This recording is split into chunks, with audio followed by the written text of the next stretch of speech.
एक भयानक गर्म रेतीला रण प्रदेश, और उसमें दर्द से तड़पता एक पंछी।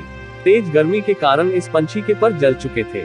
ना वह उड़ पा रहा था, ना अपने लिए शिकार कर पा रहा था। दर्द में कुछ भी बड़बड़ा रहा था। चाह रहा था कि जल्द से जल्द उसे इस अवस्था से मुक्ति मिल जाए। उसी दौरान आसमान में ऊंचाई पर उसने देखा कि गरुड़ कहीं पर तेजी से उड़कर जा रहे थे। उसे पता था कि वह भगवान विष्णु के वाहन है और वह उसके सवालों का जवाब पाने में मदद कर सकते हैं। उसने उड़ते हुए गरुड़ को तेज आवाज लगाई और अपने पास बुलाया। चमत्कारी गरुड़ इतनी ऊंचाई पर होते हुए भी धरती की हर एक छोटी से छोटी आवाज को साफ साफ सुन सकते थे। इस दर्द में कराह रहे पंछी की आवाज भी उन्होंने सुन ली। गरुड़ उस पंछी के पास गए और पूछा कि उसने क्यों पुकारा। पंछी ने पहले पूछा कि वह कहाँ जा रहे हैं। गरुड़ ने बताया कि वह स्वर्ग लोक जा रहे हैं। किसी काम के लिए धरती पर आए थे, वह पूरा करके वापस लौट रहे हैं।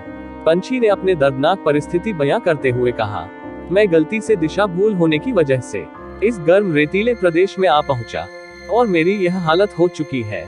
अगर दया करके आप स्वर्ग लोक से यह पता कर पाए कि मेरी हालत कैसे सुधरेगी तो बहुत मेहरबानी होगी। उस पंछी की विनती सुनकर गरुड़ वहां से स्वर्ग लोक जाने के लिए निकल पड़े।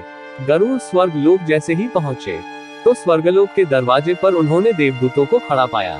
देवदूतों को देखकर गरुड़ को उस पंछी के सवाल याद आए, तो गरुड़ ने सोचा कि देवदूत भी इन सवालों का जवाब दे सकते हैं, इसलिए वह उनके पास गए। गरुड़ ने देवदूतों को हाथ जोड़कर उस घायल पंछी के बारे में बताया और पूछा कि उसकी मुक्ति कब हो पाएगी। देवदूत ने गरुड़ से कहा, यह उसके पिछले जन्म के बुरे कर्मों की सजा है।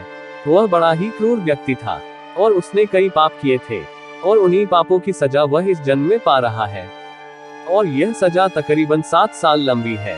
देवदूत की बात सुनकर गरुड़ को उस पंछी पर और ज्यादा दया आने लगी, क्योंकि गरुड़ ने उसकी हालत देखी थी। तो गरुड़ ने देवदूत से कहा कि भगवान कोई तो रास्ता होगा कि उसको थोड़ी राहत मिल सके।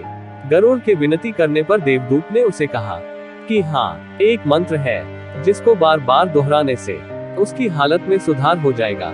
वह मंत्र है, भगवान तेरा शुक्र है। यह वह अद्भुत मंत्र है जिससे बड़ी से बड़ी सजा, बड़ा से बड़ा दर्द कम हो जाता है या बिल्कुल खत्म हो जाता है। गरुड़ इस मंत्र को लेकर उसी पंछी के पास लौटे और उसे देवदूत से हुई सारी बात बताई और वह मंत्र भी दिया और वहां से चले गए। 7 दिनों बाद फिर से गरुड़ को किसी काम से धरती पर आना हुआ और उसी रास्ते से वह गुजर रहे थे। तो गरुड़ ये देखकर अचंभित थे कि पहले जो पंछी मरने की हालत में था उसके अब नए पंख निकल आए हैं। वह जहाँ रह रहा था वहां पर नई झाड़ियां उगाई हैं और उसके नजदीक ही एक छोटा सा तालाब बन चुका है। अपना काम खत्म करके गरुड़ जब देवलोक वापस लौटे तो उसे वही देवदूत मिले। गरुड़ ने देवदूतों से पूछा कि आप तो कह रहे थे उस पंछी को 7 वर्षों तक पीड़ा सहनी पड़ेगी, और अब मैं जो देख कर आया हूँ वह तो कुछ और ही है। देवदूत ने गरुड़ से कहा कि यह उसी मंत्र का परिणाम है जो पहले मैंने तुमको दिया था, और तुमने उस पंछी को तुम्हारे मंत्र देने के बाद वह दिन रात उसी मंत्र को बोलता रहता। जब उसे तकलीफ होती तब भी वह मंत्र बोलता, जब उड़ने की कोशिश करता और गिर जाता तब भी वही मंत्र बोलता, जब उसे भूख लगती तब भी वह यही मंत्र बोलता। और तुम तो जानते हो भगवान कितने दयालु हैं। वह अपने किसी भी भक्त को तकलीफ में नहीं देख सकते। बस उन्होंने अपने इस नए भक्त की 7 सालों की सजा 7 दिन की कर दी। भाइयों और बहनों, आपको क्या लगता है, क्या हम भगवान को धन्यवाद देते हैं? नहीं, हम उन्हें हर उस चीज के लिए कोसते हैं जो हमें नहीं मिली, लेकिन उसने जो हमें अनगिनत मूल्यवान चीजें दी हैं उसके लिए हम कभी उसका शुक्रिया अदा नहीं करते। जीवन में पॉजिटिव रहना चाहिए। अगर हमें सिर दर्द हो रहा है तो भगवान का शुक्रिया करना चाहिए कि कम से कम हमें बुखार नहीं आया। हमारे पास छोटा घर है तो भगवान को शुक्रिया अदा करना चाहिए कि कम से कम हमें सड़क पर नहीं रहना पड़ रहा।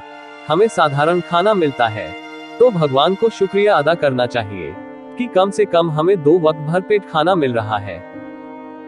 ऐसी ही और भी प्रेरणादायक और रोचक कहानियां सुनने के लिए अभी सब्सक्राइब करें प्रेरणा टीवी को, ताकि वीडियो की नोटिफिकेशन पहुंचे आप तक सबसे पहले। धन्यवाद।